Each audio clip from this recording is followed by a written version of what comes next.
Church. Peter Doocy is live in Detroit with the very latest. Peter? Kelly, it seems like today everything went about exactly as the Trump campaign drew it up. Mr. Trump says that the interview he did inside the building behind us with the influential pastor Wayne T. Jackson, that's going to air soon on the country's only African-American owned and operated TV network, went great. And Trump's remarks were received enthusiastically by the crowd. Then he dropped by Dr. Ben Carson's old neighborhood to chat with people that lived there, including the woman who moved into the one-time Republican candidate's house when he moved out, without incident. And so that means that today most of the focus has stayed on Trump's message. And that message was tailored for an audience that Trump says lives in a place that hasn't had the appropriate access to jobs or schools that they should have for years. Trump says that he knows African Americans living in inner cities have been discriminated against, but that he could use his experience from the business world to turn their lives around.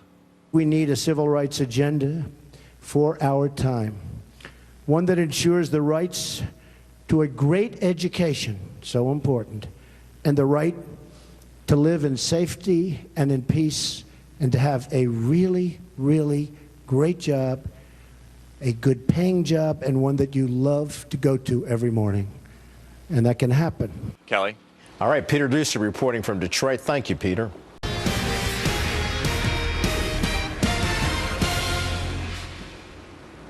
Welcome back, everybody. As we've been reporting, Donald Trump continues his outreach to the African-American community, hoping to make inroads come Election Day. His stop today at a black church in Detroit, making news as he tells parishioners there he wants to listen and learn from them. African-American voters make up about 80% of the population in that city. The Republican nominee telling congregants that he has their best interests at heart. And joining us now with more reaction to Donald Trump's efforts, former Super Bowl champion Burgess Owens, who's been very outspoken with his criticism of the Democratic Party and its relationship with African-American voters. He's also the author of Liberalism, or How to Turn Good Men into Whiners, Weenies, and Wimps. Welcome. It's great to have you on the program today. Thank you. I'm looking forward to chatting with you. Sure. Very, very topical discussion here. Absolutely. So I want to get your first impressions as you take a look at the video that's making news today of Donald Trump in Detroit, trying to make a connection there with voters in a very specific way. How do you see it? Well, I first of all, it's so refreshing. I happen to be very proud to come from my segregated black community, one who was very successful. And it's so refreshing to finally hear somebody talking about this after 8 years of a black president who didn't. And I hope that people really take the time to understand we're looking for answers. It's now time for the promises of 60 years to go away and deal with the real issues of people that are suffering. Black misery is at an all-time high, and it's under Democratic policies. And so it's nice to hear that somebody's talking about it, going to Detroit, going to these places that really need to see it and see these changes. So you're among those who really believe that the Democrats take the African-American vote for granted? Absolutely, and it's historical. My book talks about it in detail. I guess if I can just say this, because I do agree, I disagree in a big way with Black Lives Matter and this young quarterback who just did this demonstration recently, but we can't agree on one thing. We can't agree that there's black oppression. And I'm going to ask them to join me, to stand with me, to ask John Lewis, Elijah Cummings, the Black Caucus, to retire immediately. They have done absolutely nothing for the black race for the decades they've been in place, other than vote and support 100% with no backbone whatsoever the anti-black policies of the Democratic Party. So I was fortunate to play with two great quarterbacks, Joe Namath and Jim Plunkett, and we all retired when we could not produce. It's now time for this group of Democrats who have not stood for our race. Their results is in these cities that are at the top of the list of black misery. It's time for them to retire immediately, and for those who don't want to, which they won't, it's time for us to educate their communities that we need to work against them to get them out of there. All these black Democrats, we need to get rid of them. Well, you know, it was interesting. Mr. Trump did make specific mention of trying to make a difference to try to improve the lives of young black men. Let's listen to what he had to say there for a moment.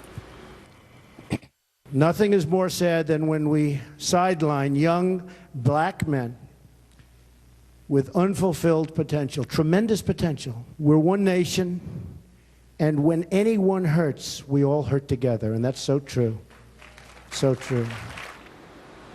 Why do you think right now there are so many people within the African American community who really mistrust Donald Trump and really don't even want to listen to what he has to say because they already have preconceived notions of what he represents?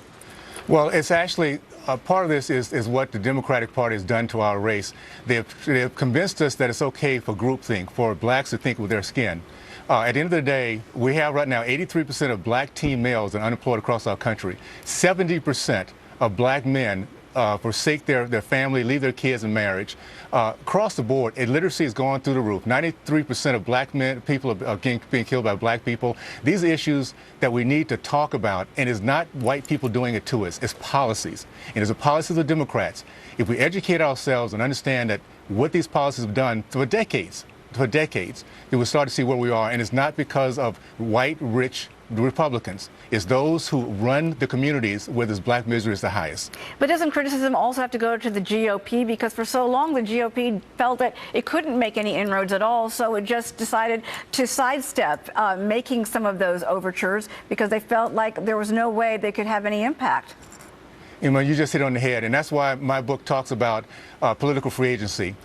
We need to, as a race, start looking at our principles and values first. If we're capitalists, let's stop voting for democratic socialists. If we're Christians, let's stop voting for democratic atheists. If we believe in that all kids should have education no matter how poor they are, we cannot vote for the Democratic Party, including President Obama, who believes we should keep our kids segregated in these poor bad schools.